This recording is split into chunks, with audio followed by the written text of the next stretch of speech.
Welcome back, everyone. Let us move on to our next panel session of the day entitled Innovation in Market Access, Hardwiring Digital Capabilities to Real Business Needs. Moderating this session, join me in welcoming back to the scene Gopi Ganesalingam, the Vice President, Tech Ecosystems and Globalization, Malaysia Digital Economy Corporation, MDEC.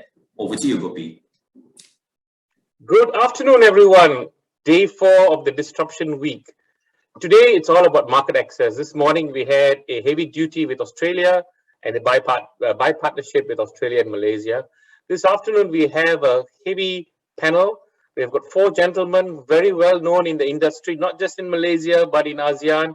And now let me quickly introduce you to the panel, and then we'll take it on from, we'll dive straight in.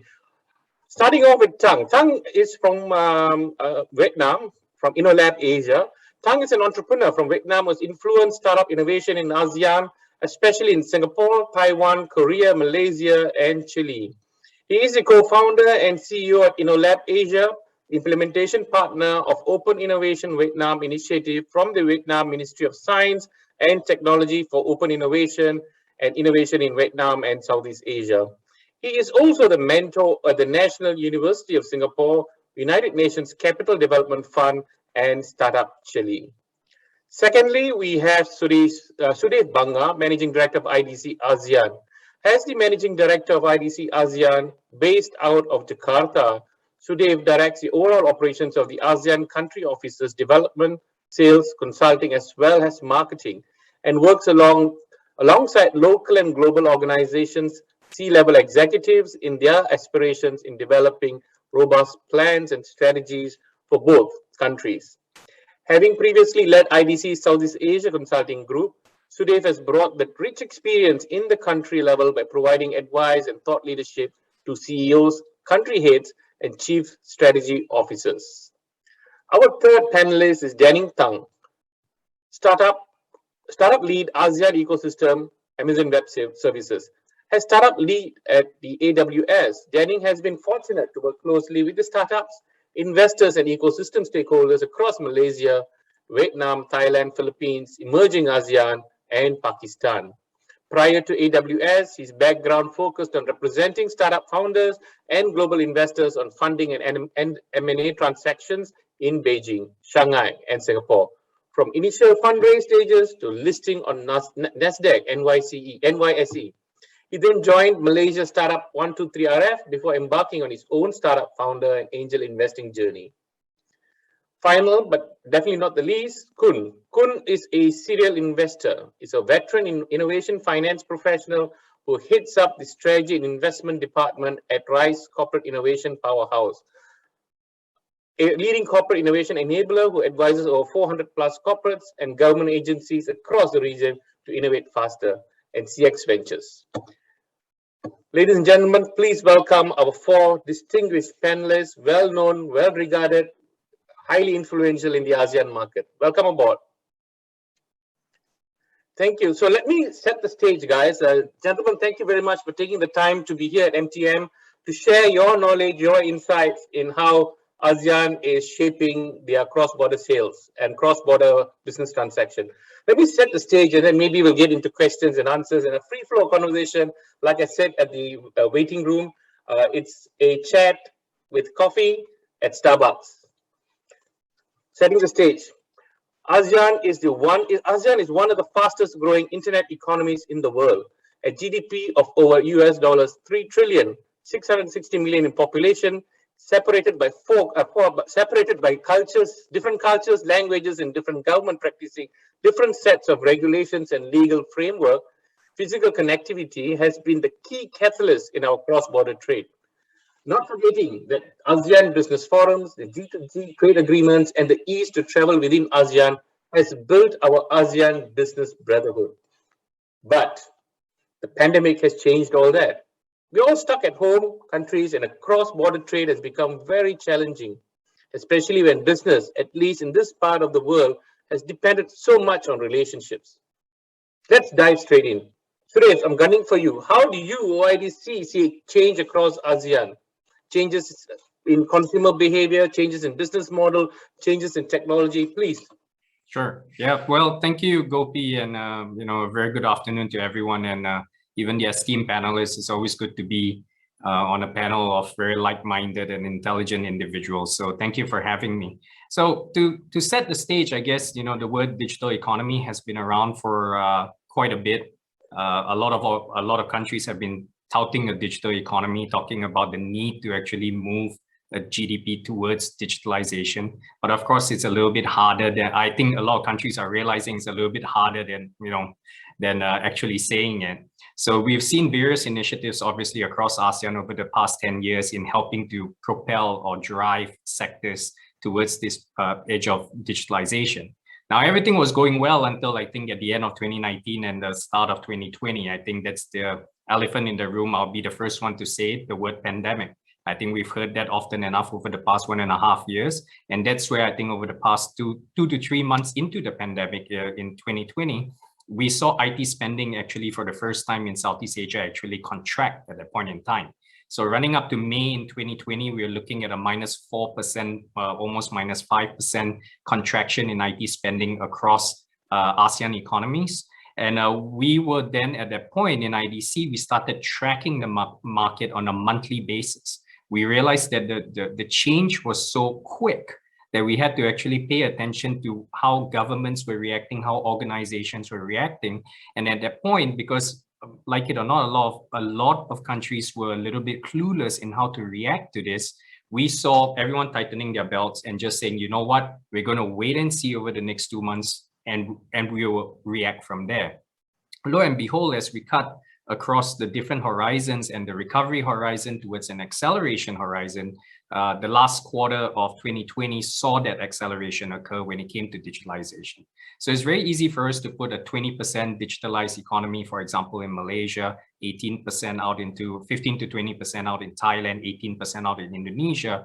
However, there was a little bit of that need for organizations to say we need to continue, governments as well. So if you look at IT spending right now based on our forecast, we're looking at the Southeast Asian region hitting about $70 billion in IT spending. And moving to 2022, our forecast is looking at a 15% growth because of how accelerated the digitalization efforts are at this point in time. So it's getting a bit exciting.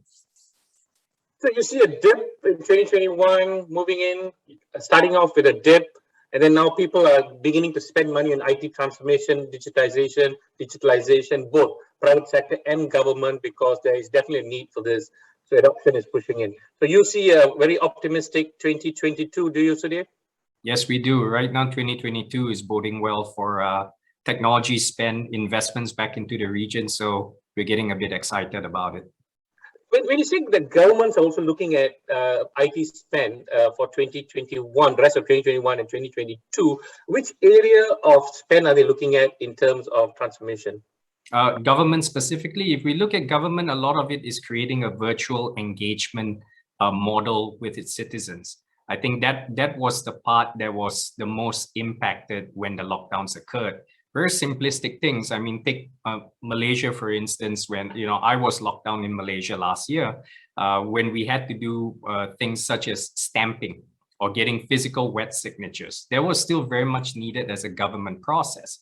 But now that transitioning into what we dub as a virtual government is actually becoming a reality.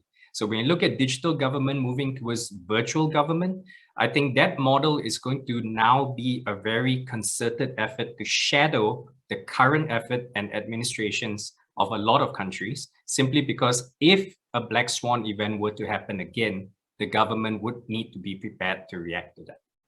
Do you see a shift in the demand for your sort of business, the consulting business? Is it a shift from norm to something else? Well, I think for us, I mean, IDC typically, I mean, for consultancy advisory services, when it comes to the unknown, that's when I think we tend to be able to step up a little bit more to provide that advisory, because we are always looking 3-4 years ahead of the curve. So we are very quick to react in terms of how we were able to get our data in place and project the markets. And in fact, if you don't mind, just a really quick point, that's why in 2020, IDC was actually voted as the top analyst firm in reaction to the COVID pandemic because of how quickly we reacted in providing the data to the industry. Good, excellent. So what I learned from you is government opportunities, and when everything is dark, we need a crystal ball, we turn to consultants. Nice. We hear a lot about Thailand and Thailand's emerging economy, and even before the pandemic, the Thai economy is doing really well. How was Thailand during this pandemic, and what were the difficulties that the Thai economy faced, and how did you come out of it, Kun? Yeah, so basically, to be honest with the attendees as well, right? For Thailand, we are doing a little bit not so well, right, in terms of the coping with the COVID. So this year we have about, I think we have about like 20,000 new COVID cases per day, right? This is going quite a lot, and the lockdown have been on and off since the beginning of the year. Right, so I would say many SMEs, restaurants are in trouble right now. But I would say but also in every crisis, right, there are also a lot of opportunity as well.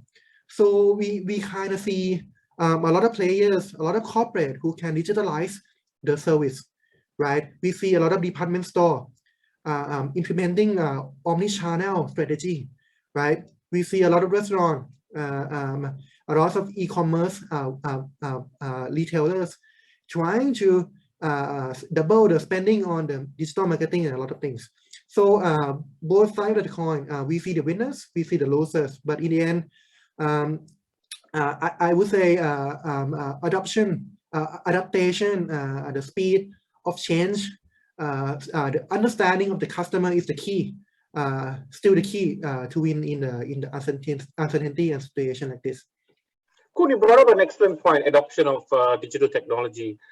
Each country has got different strategies. What did Thailand, how did Thailand drive, or is there a lot of government support in how the adoption of digital technology is taking place? Can you elaborate, please? Yeah, so I would say I would discuss 2 points, right? From the government side, of course, we have a lot of tax benefit. We have some sort of like a matching fund initiative. We supporting international startup to come in, and also we supporting local deep tech startup, right? To go deeper, right? AI, IoT, 5G, right? A lot of deep technologies are in the spotlight right now, and the government is keen to make us the deep tech hub of Southeast Asia. But on the other hand, I would say the key initiative that are in my mind would be from the corporate side, right? In Thailand, more than 50% of the economy would be driven by the corporations in Thailand, especially conglomerate family businesses. If you can search the top companies in Thailand, mostly are the big conglomerate as well as the family businesses. So these people are very innovative, very fast-paced, and very keen to work with the startups in the region. So, and these people not only they invest, they also co-develop. They do a lot of pilot projects together. They do a lot of commercial arrangement together. So on the corporate side, is something that we think is a strong force to drive the ecosystem right now. Thank you, Kun. So what I'm hearing from you in Thailand, the pandemic hit the economy quite badly, very badly, but now it's recovering. And there's a lot of concentration from the corporates. 50% of the demand is coming from the corporates, family-owned businesses. So the corporates are now digitizing. And so you look at, and then you see the retail and F&B space is also going towards omni-channel strategies, omni-channel platforms. Very good. Did the government give grants and support during this time for the SMEs, Kun? Absolutely. We have a lot of soft loan initiatives where they provide very cheap and even 0% interest rate loan to the startup ecosystem.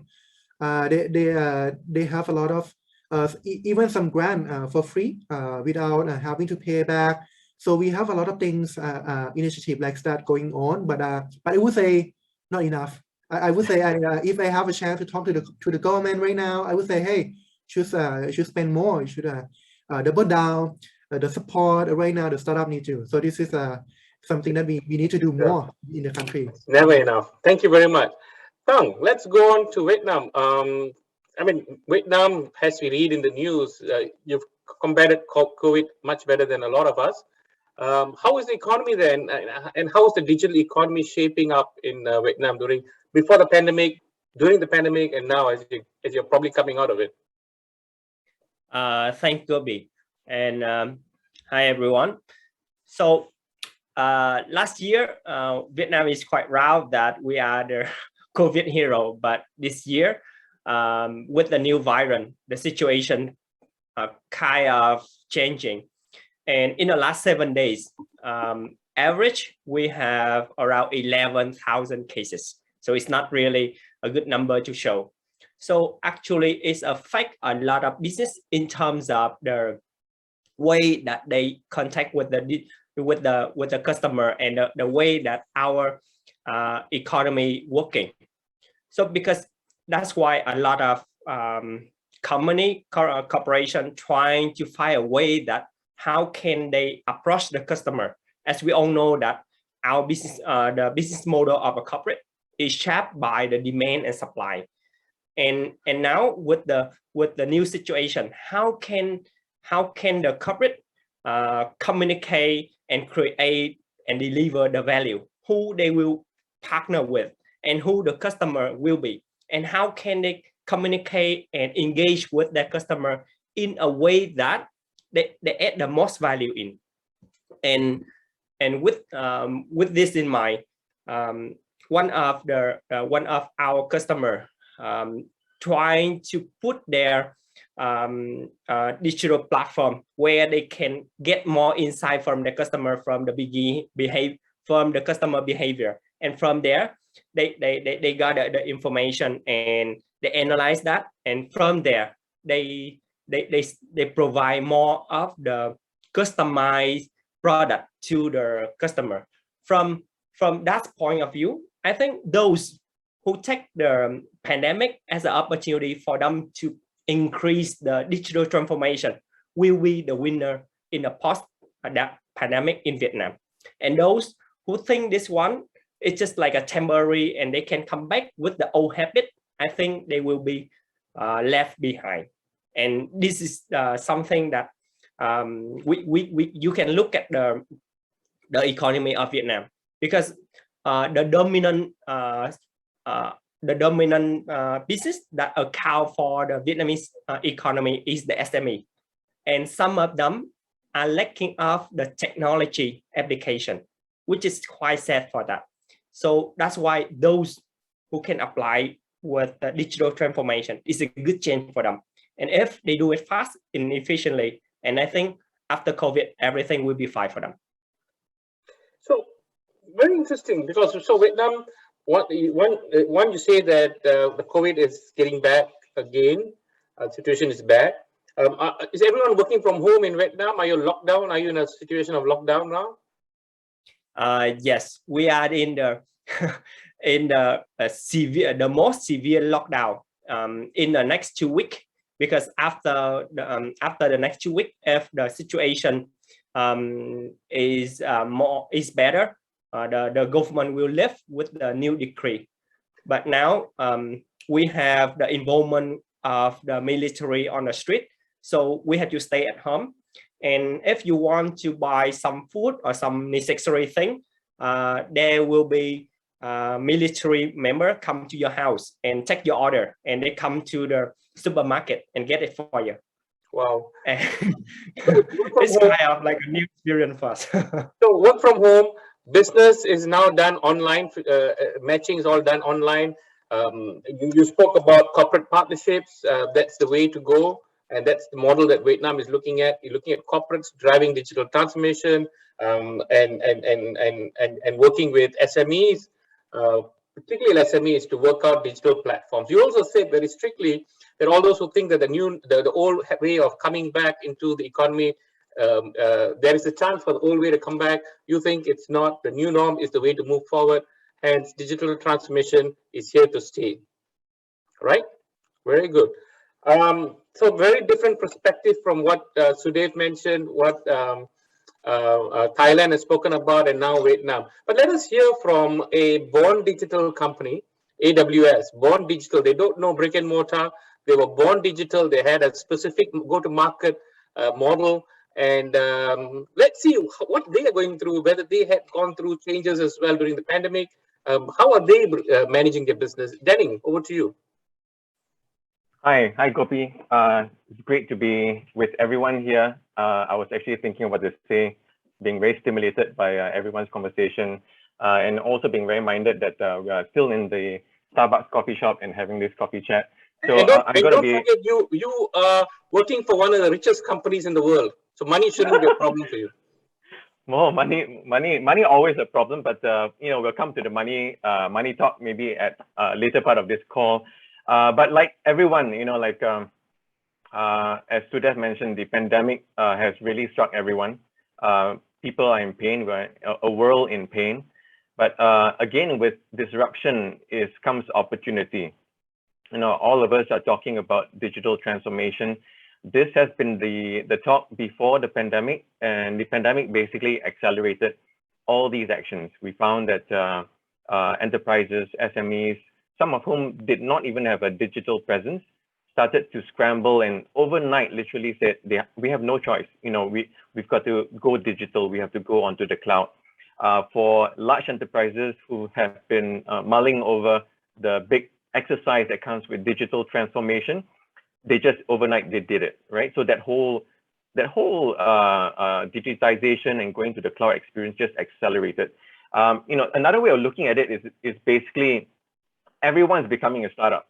If you think about it, startups are becoming, of course, more of a startup, right? They were born in the cloud, they were born digital, they scaled tremendously, but everyone else was becoming more and more of a startup, and being a startup is very quickly becoming the norm. So from AWS perspective, for us, we are big enablers, right? From infrastructure, from services. We help on machine learning, on setting up your call center, on your workspaces, and everything that has to do with the cloud. We really help everybody. But the big secret sauce for us really has been our culture of innovation.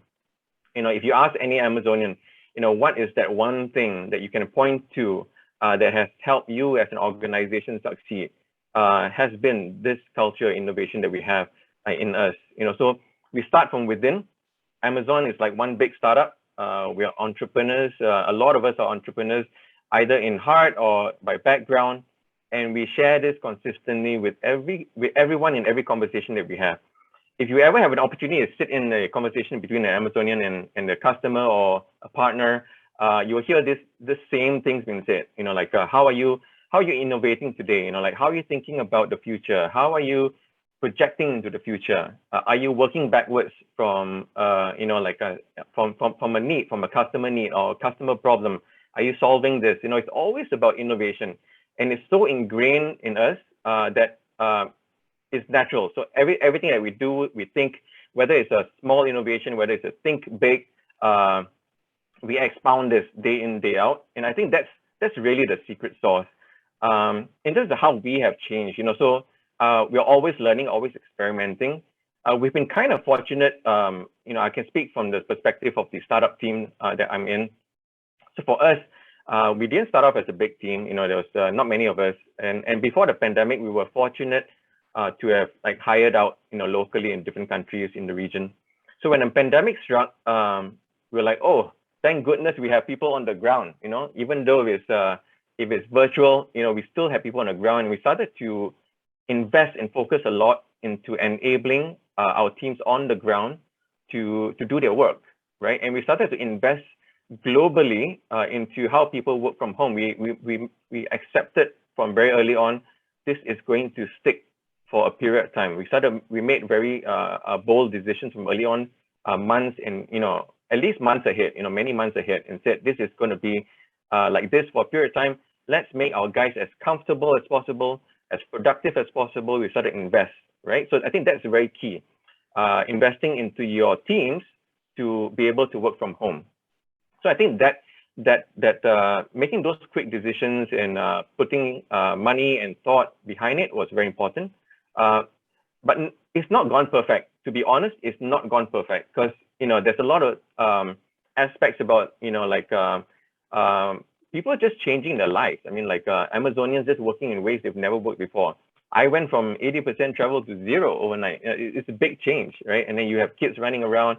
So how do you work this out? It became a very human thing. So I think all this is also part of innovation. Organizational structure is also part of innovation. Yeah, and I can go on and on about innovation till the cows come home, and would be glad to speak about this.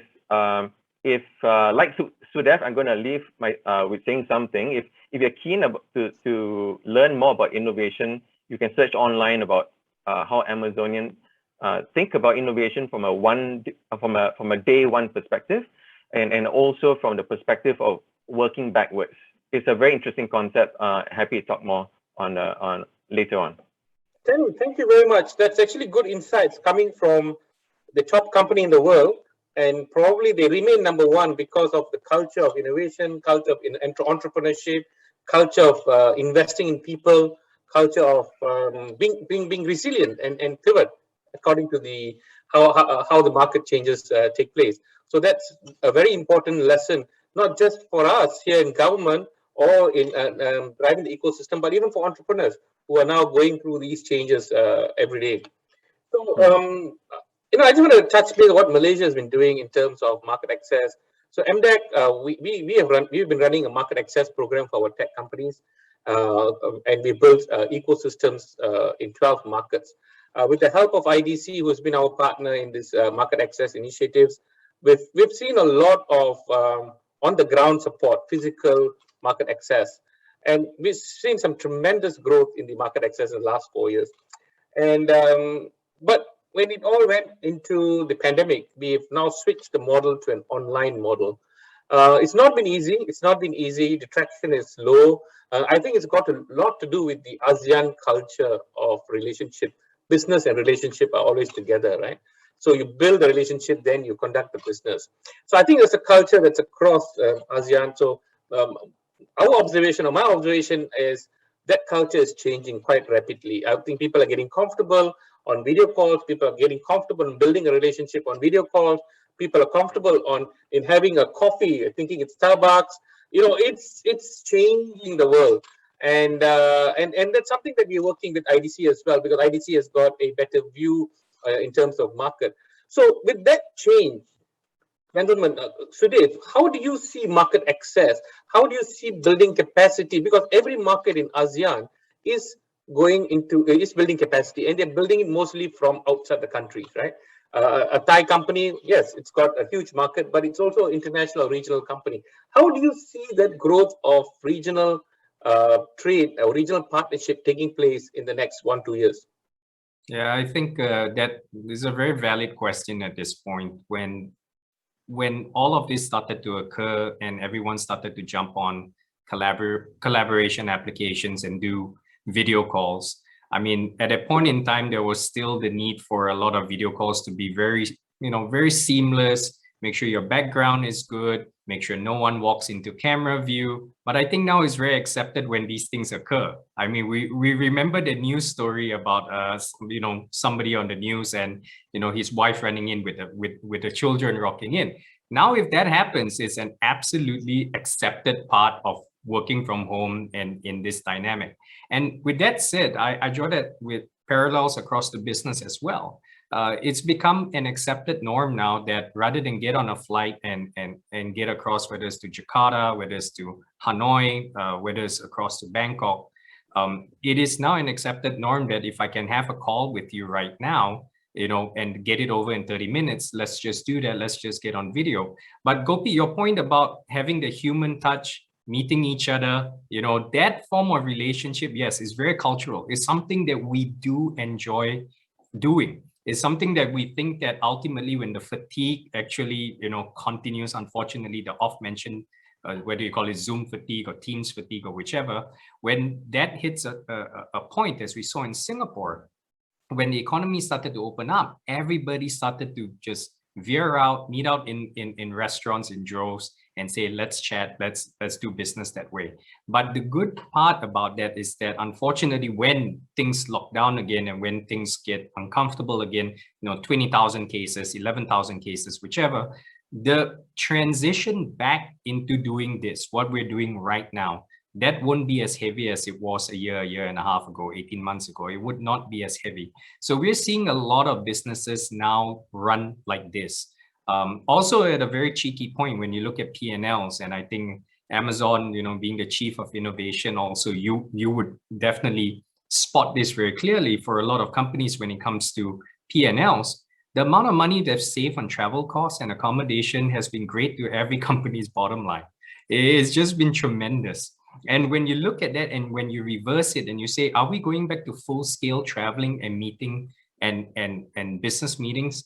We don't see that happening. It's going to be a very hybrid environment, and that's just going to be the way of the world moving forward. Thank you. And I think so too. In fact, I don't know how many of us here today on the screen are actually wearing shorts and sitting down here with our suits on top.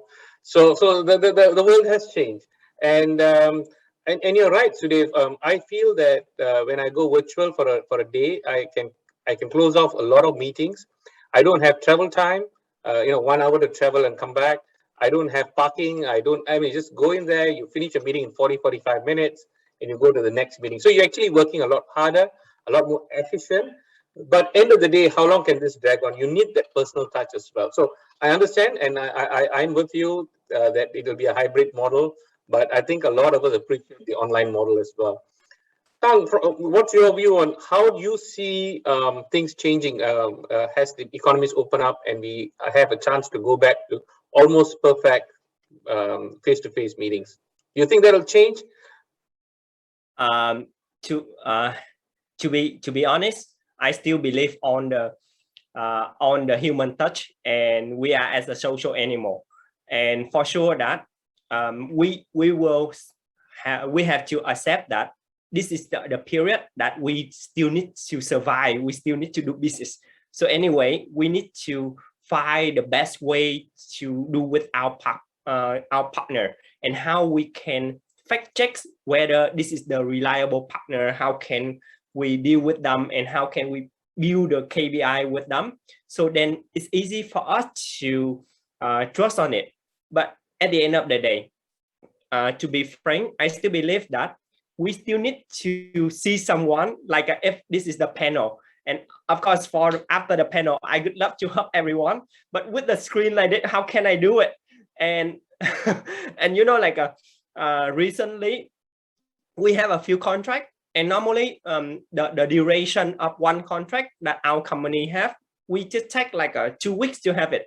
But there is some contract, it takes us like 6 months, because our customer check back and forth for this thing and that thing.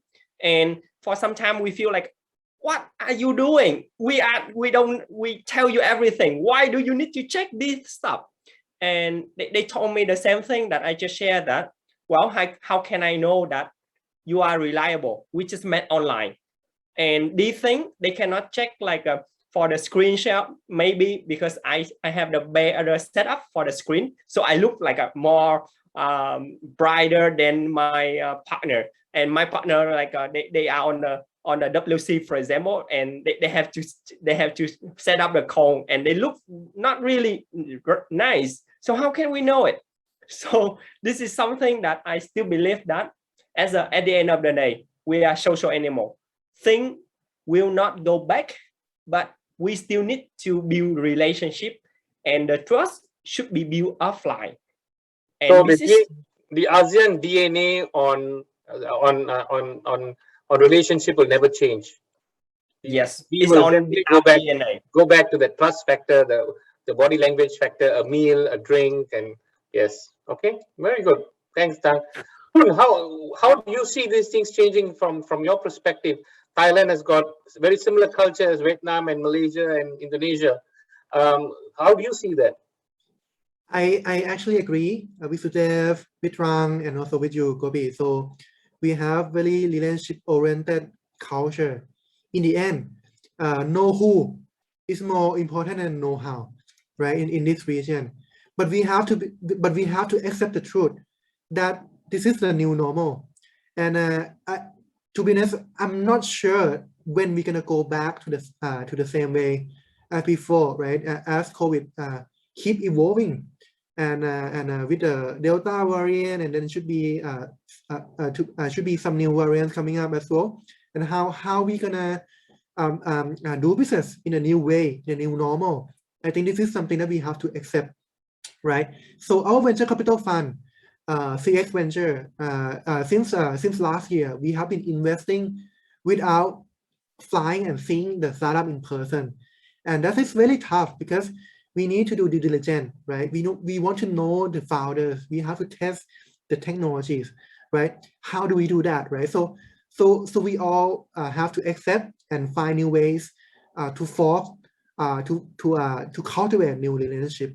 So this is what my take for me. Yeah. Thank you, Akum. Thank you very much. Danny, I have a slightly different question for you. You are from AWS. You spoke about innovation. You spoke about entrepreneurship. You spoke about being resilient. And you spoke about working with startups, right? So we are here with an ASEAN audience. What and how does AWS look at startups? And this is a question that probably you could help the startups. Do you look at mentorship? Do you look at investments? Do you look at market access within your AWS ecosystem? Yeah. So I think before I jump on that, I just wanted to contribute a small thought to the earlier question. I kind of have a different view from everyone, somewhat different view. I think on the personal side, on the commercial side, there's a lot of pent-up demand, for actual physical experience. So there's going to, I think we're going to witness, post COVID, there's going to be an exponential growth in, in travel, in tourism, in like eating out, in like watching movies. I think there's going to be a period of time like that. On the business side, of course, Sudev is completely right. So much savings from no travel and all that. The hybrid nature of working is definitely going to stay, right? But on the flip side, personal side is going to be the other way around for a while. On the startup side, though, working, like if I think many of you guys have kids. Today your children is able to literally study from any school in the world. You can get certified from any university in the world, right? And in the same way, when startups build or when enterprises build their development team, today the question when you ask them, hey, so you're looking for hires, must they be from Malaysia? They'll tell you, no, they can be from anywhere in the world. So that whole remote hiring and working experience, building startups from day one remotely is I think this is definitely here to stay. This was happening before the pandemic, but after the pandemic, it's no longer even a question. It's more of like just managing the time difference, stuff like that. You're seeing founders who are completely different cultures, just different languages almost, but they're just coming together and building very amazing stuff. And that has given rise to a strong growth also in diversity. So that diversity aspect has contributed a lot in the kind of innovations that we're seeing. Yeah. So sorry, back to the question. Refresh my mind. Sorry, I went on a tangent. The question is, and I think I know your answer. The question is, AWS looks at innovation entrepreneurship. It looks at being resilient, and you work with startups. I want to give the opportunity for startups to hear you out on what kind of startups you look at. What do you do with these startups? Do you mentor them? Do you give them market access? Do you bring them into your ecosystem to give them funding? Please. Yeah. So AWS takes a very long-term mindset. We over-index on investing long-term into startups. Many of you are familiar with the AWS Activate program, where we provide credits and all kinds of other help to startups. Last year alone, we spent way over $1 billion in credits. That's a phenomenal amount of credits that we dished out. This year, again, a lot. I don't have the numbers offhand, but it's a ton, right? And so that's just an example of investing into the future. We want to encourage experimentation. It doesn't matter which stage or how early on the stage of startup you are. We are here really to help you in any way. If you're a later stage startup, we dive in really deep. We talk about your fundraising rounds, and like how we're going to help you in your fundraising.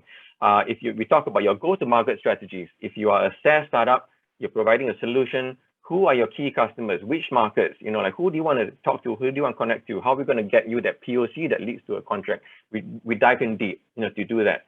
We have specific programs. They're called AWS Connections or AWS Marketplace that do these kind of things.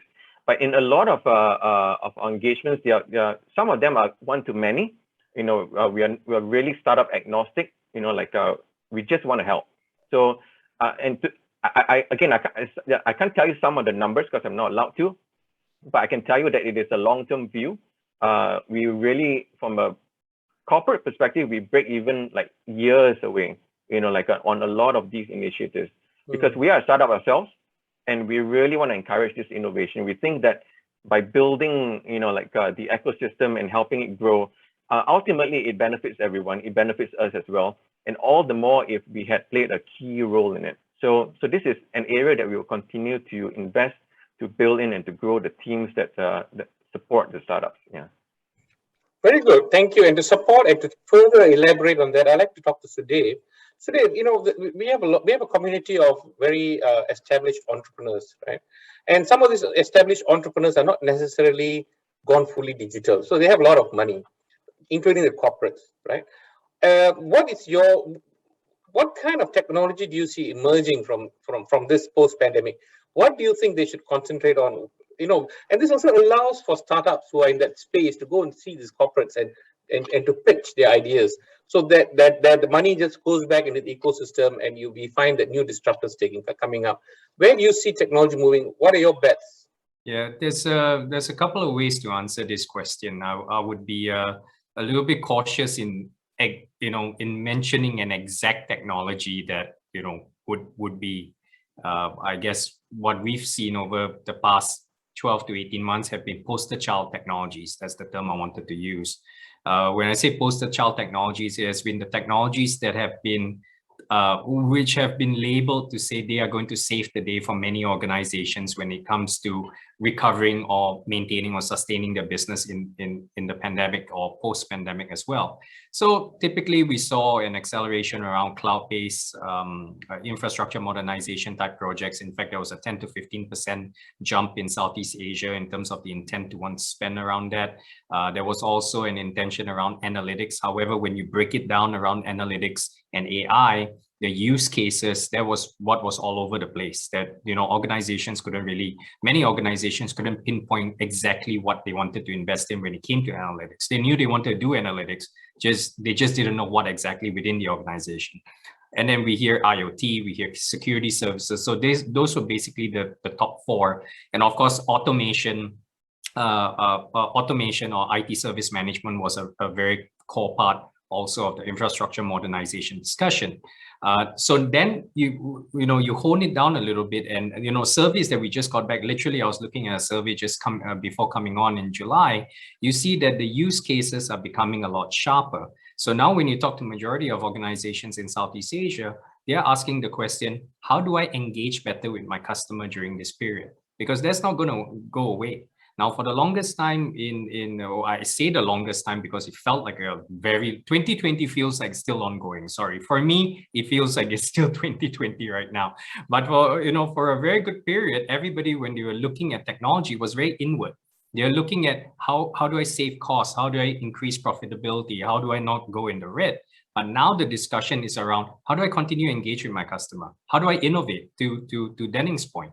Now, the word innovation needs more granularity as well. A lot of organizations use that term. And in fact, I would like to echo Denning and say, for those watching in, please go and watch that video or hit that site that Denning was talking about, because learning around innovation and what that means to the organization, and then understanding how technology is going to help you enable that is going to be very critical. So if you've got startups coming in, or smaller technology providers trying to come in and into this market, I would say that they need to keep their pulse on what organizations are going through, rather than to lead in with a technology.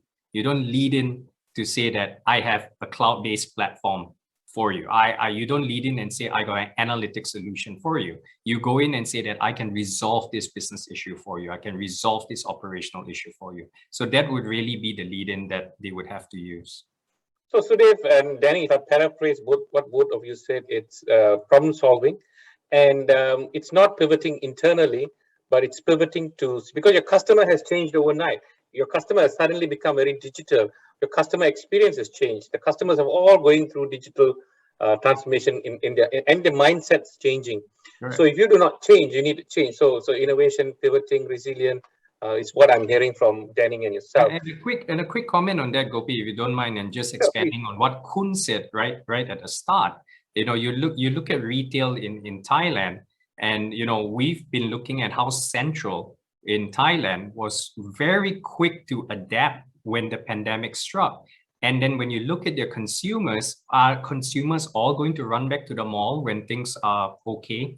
Not really. There's going to be a good amount where things are not going to change anymore. Central was willing to invest. They pivoted really quickly, and that's become a really good case study. I'm sure Khun knows more about me of that than myself, but that was a really good case study that we saw.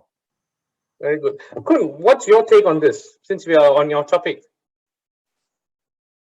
Totally agree with you. That a lot of, I mean, I wouldn't specify into the specific technologies, I would say, but the key is that you have to understand the changing in the behavior of the customer, right?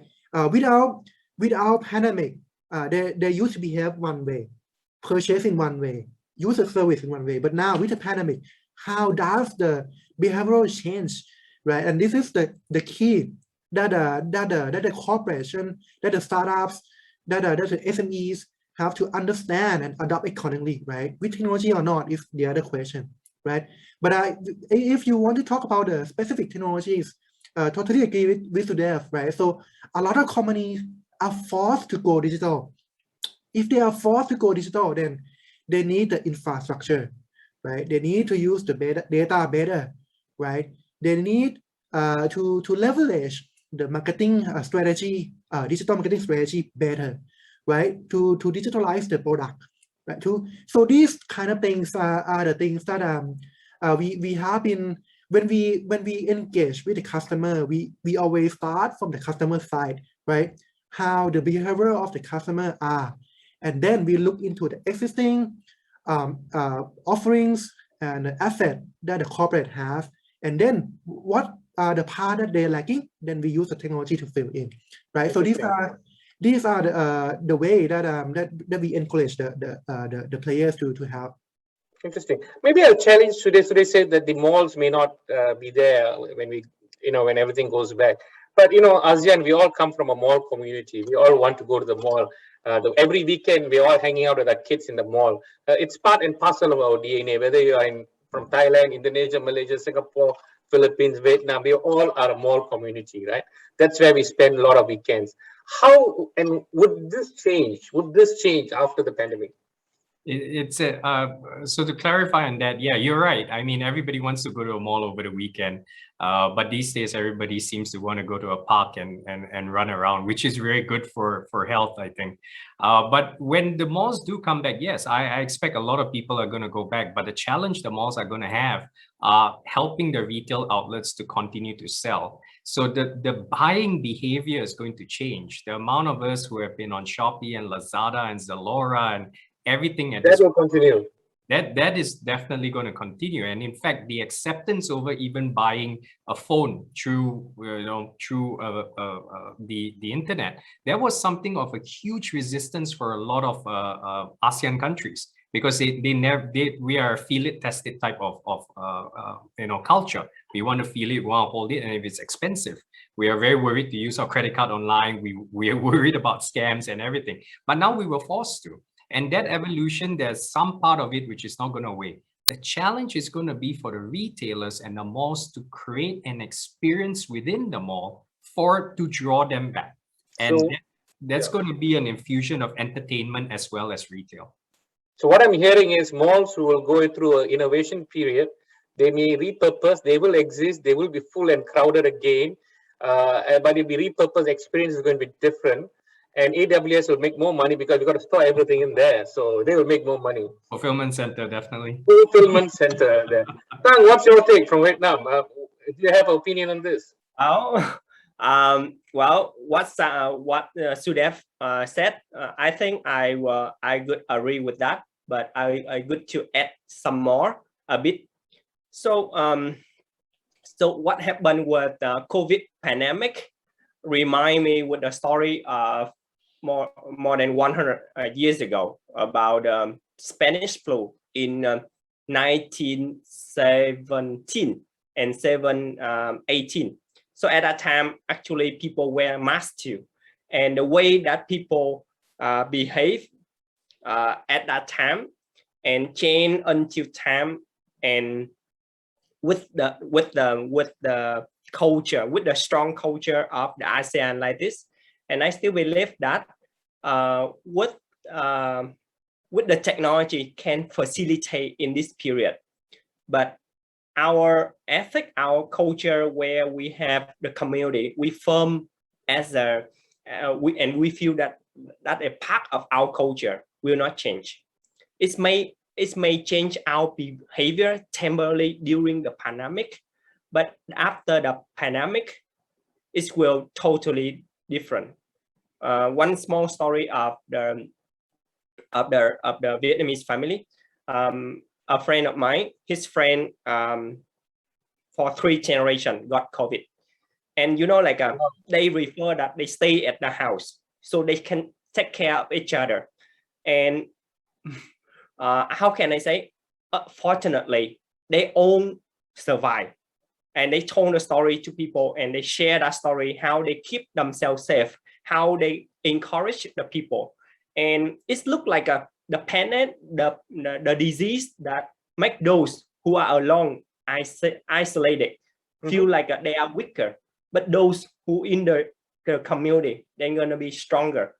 And of course, the young generation will adapt with the technology, but we still have the old generation, those who still resist with the technology, and these people, they keep our culture very strong. So as the children, as the child, and as the son of the family, I think that we will try our best to use the technology, but not to change our parent behavior. So this can be one part of it during the pandemic, but after the pandemic, I think our culture will be the prominent stuff, and of course the SME again is driven for our economy. Just for your information. All right, thank you. That's a good point. But we only have 6 more minutes. I have a lot of questions coming in, but very quickly, one for Tang and Kun. Very quickly, it says Malaysia has got MDEC driving the digital economy. In your country, who is driving the digital economy? Kun, quickly. Yes, so we have actually a few organizations, right? So the key one that you would want to talk to first is the BOI, right? Board of Investment. So if you are an international startup looking to enter into Thailand, want the visas, looking for tax benefits, so BOI is the first one to look at, right? And then if you are a deep technology startup, then you want to talk to NIA.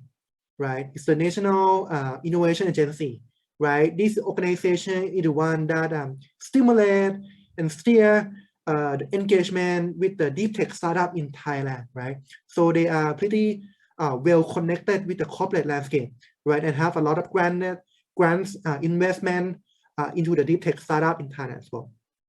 The other organization that I just want to touch lastly is DIPA, right? DIPA is the Digital Economy Promotion Agency.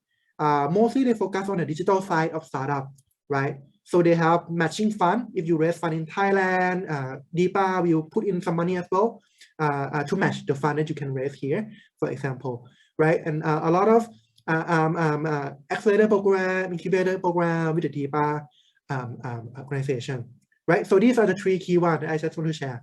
Thank you. Okay. Thank you. Tang, very quickly.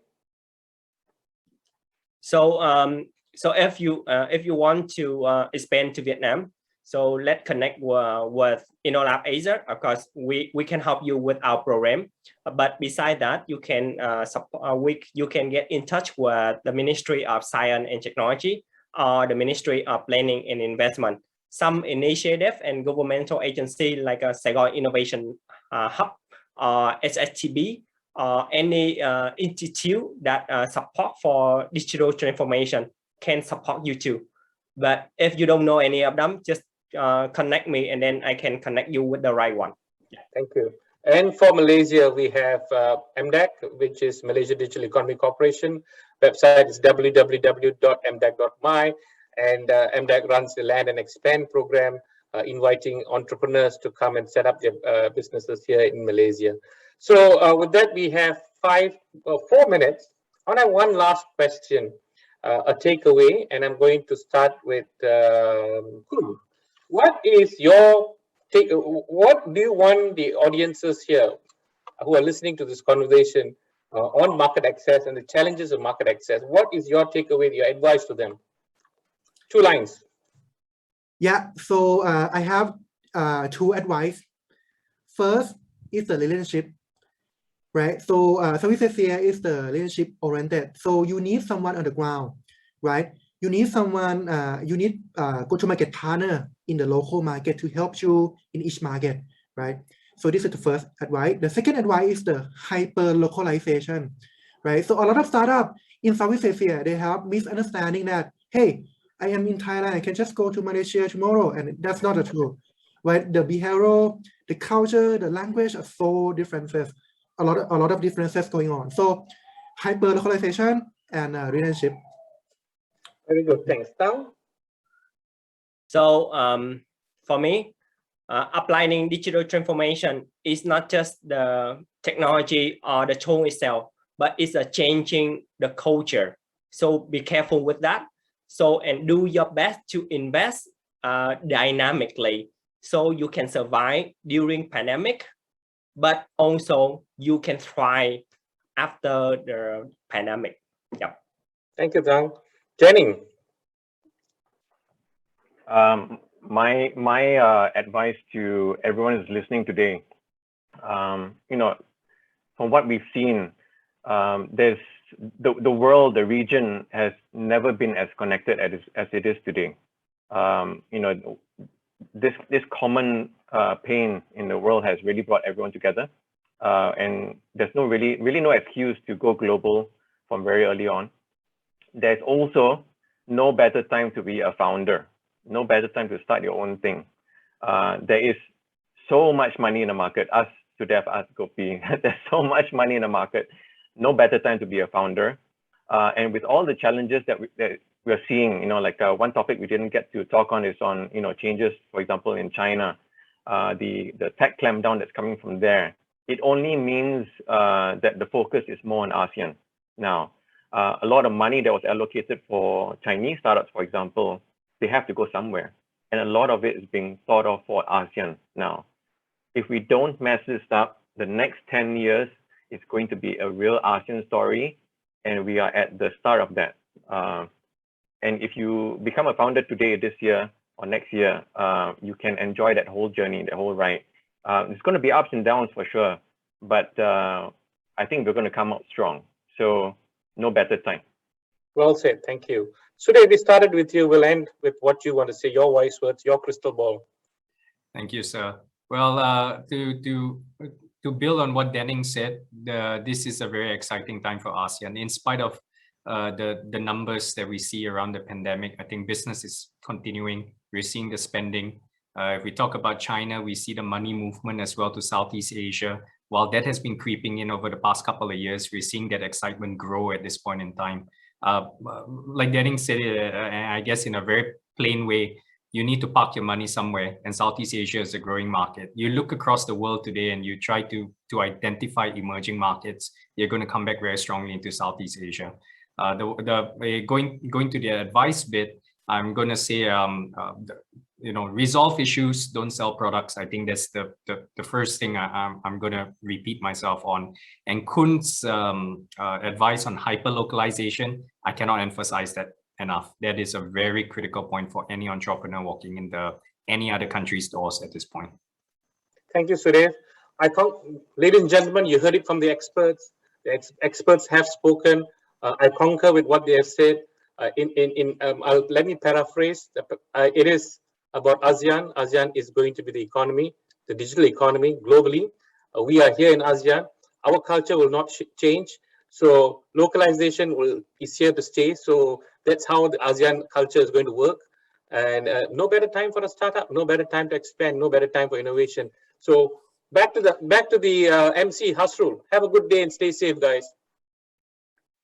Thank you, Gopi, and everybody, our internationally recognized panel members, for the engaging discussion. So many excellent tips about going global and doing business here in the ASEAN region. We'll now be moving forward to our next session of the day. So, ladies and gentlemen, do click join session and please complete the survey for each of the sessions for us to continually serve you better. See you in a bit.